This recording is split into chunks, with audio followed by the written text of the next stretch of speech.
It's nice to see you again, Westchester. It is Friday, August 29th, 2025, and I'm Bonita with the Westchester Chronicle. On Wednesday the 27th, the Chester County Department of Drug and Alcohol Services hosted their annual Night of Light, an evening of remembrance and hope. This took place at the historic courthouse right here in the center of town.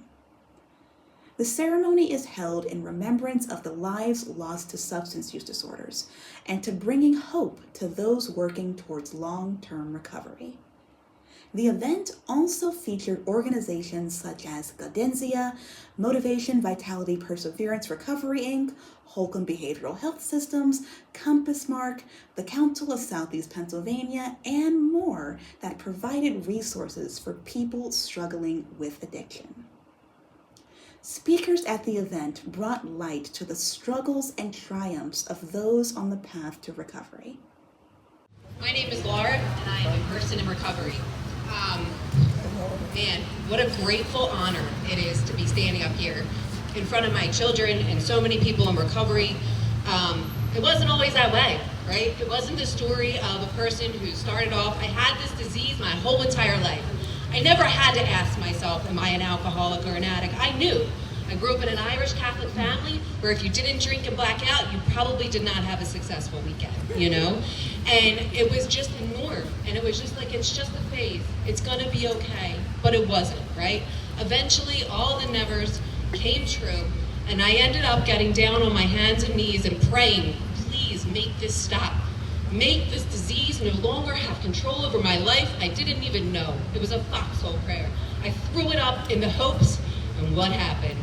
I landed in jail. On the front page of the paper, right? Was it the place that I thought that prayer would end me up? Absolutely not. That was not the case in any way, shape, or form. Did I think my life was absolutely over? I did. I was in that car with my children, and we had gotten in an accident, and I was on the front page of the paper, the Daily Times, and Philadelphia Inquirer. My social acceptability, this illusion that I had put over my life, this thing that I'd been hanging on by a string, had blown up in my face, and it was no longer there. And in 90 days, I had absolutely nothing. I was completely homeless. I had lost the 3 children I had adopted after my sister's death. I lost my children, and where was I? The only place to go. Delaware County Drug Court was the program that I went into, and that was the program that gave me the opportunity. And I could have viewed it as a setup, right? A failure, a chance. But instead, I started to change my perspective in the 12-step fellowships, which I do both. Me and my husband actively give back. And not only do we sacrifice for this program, but our children do as well. Because we're not always there for every event, and we're not there for dinner time all the time. But we get to be in service to so many others in this community. And like, we can't do this program alone. So I started that program with the option of being like, I get to be here. I get to be a person in recovery. I get to show up to meetings. I get to drag my kids to more meetings than most adults have been to by the time that they were 7 and 5. You know, I got the opportunity to get my record expunged. And not only did I get the opportunity to be employable again, right? I got the opportunity to coach a soccer team that nobody wanted me to coach, let's be honest. They were like, you have no business coaching, we don't need you back. But I was able to. And those were not things that were going to happen for a girl that grew up on 69th Street. It just was not the possibility for me. And everybody I knew in my life is either in the rooms of recovering or they're dead from this disease. I had the opportunity of meeting my husband 8 years ago when my journey began in a rehab facility. And that is not when our journey began, because it's not when his recovery journey began. He went back with his wife, and she died 5 years ago this month. And now I get to be a stepmother to those children. His 3 children that they lost their mother to the disease of addiction, I get the opportunity.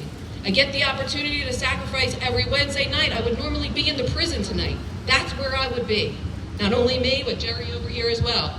This is what we do. This is how we hold each other up. I have the ability.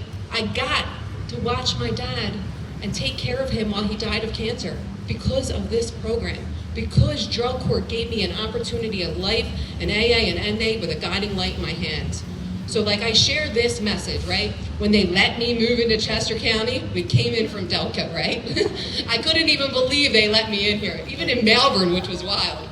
And We moved in and my daughter started her first day of 4th grade at Sugartown Elementary. We went from Sharon Hill, homeless, to Sugartown Elementary, and she starts her first day of 4th grade.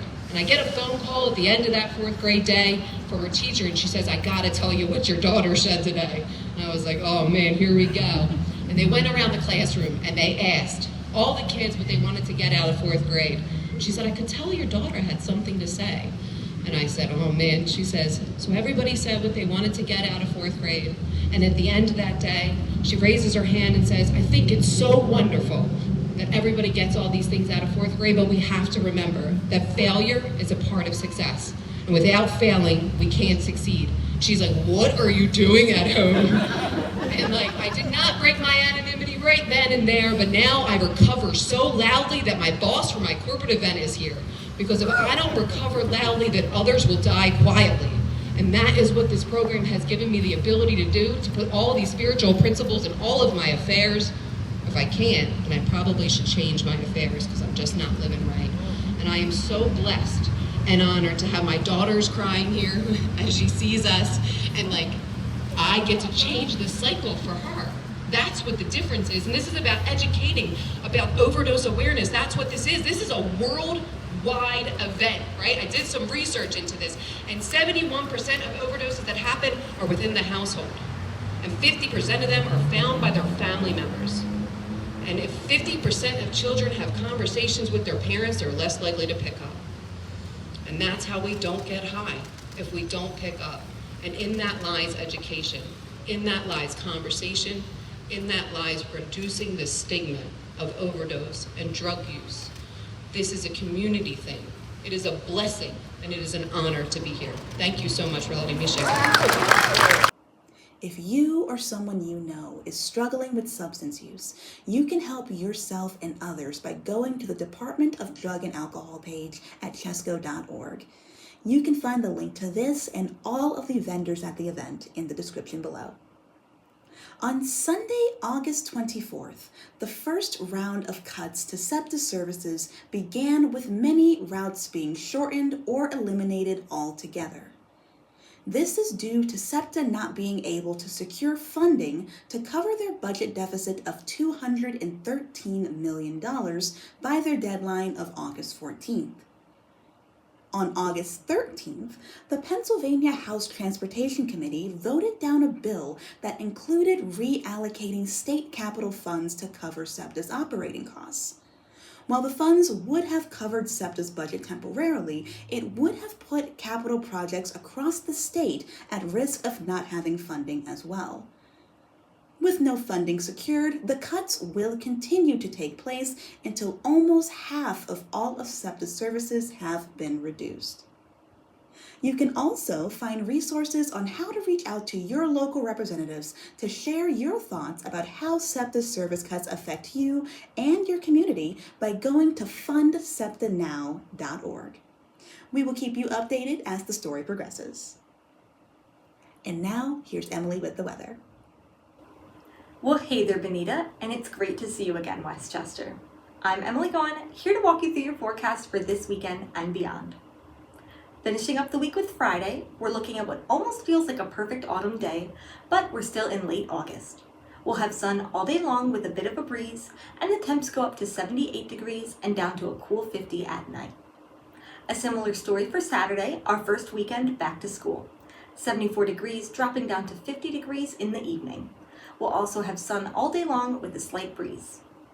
That breeze continues on Sunday when we go up to 77 degrees and down to 51 degrees. We're also looking at a clear blue sky for the entire day, and it's really going to feel like a comfortable weekend. Taking a look into next week, our autumn style trend continues until Friday. We're a little bit warmer in the week, but still cooler than normal for summertime. Our highs are all in the low 80s, with lows in the low 50s Monday through Wednesday, going up slightly to the mid 50s Thursday and Friday. We've got a slight breeze throughout the week and virtually not a raindrop in sight. That trend, however, may possibly end on Friday, when there's a chance that we see a light drizzle in the early afternoon. If it does come, we expect it to only hang around for a couple of hours. That all being said, our autumn trend is only expected to last another week or so, and we will start feeling a little more like summer before September's over, so don't let the chill in the air fool you. I don't know about you, Bonita, but I'm an autumn girly, and I really wish this cool weather was going to stick around. Back to you. Thank you, Emily. To our new and returning students, are you looking to de-stress from a long week of getting to know your new classmates and teachers? Well, why don't you stop by Gay Street this weekend and enjoy some of the restaurants in town? The Gay Street Open Air Market is now in its final month, and it will be ending on September 28th. So come on down and enjoy the open air market one last time for the year and support our borough. Remember, money spent in the borough, especially Rambucks, stay in the borough. So come on out and support the town this school year.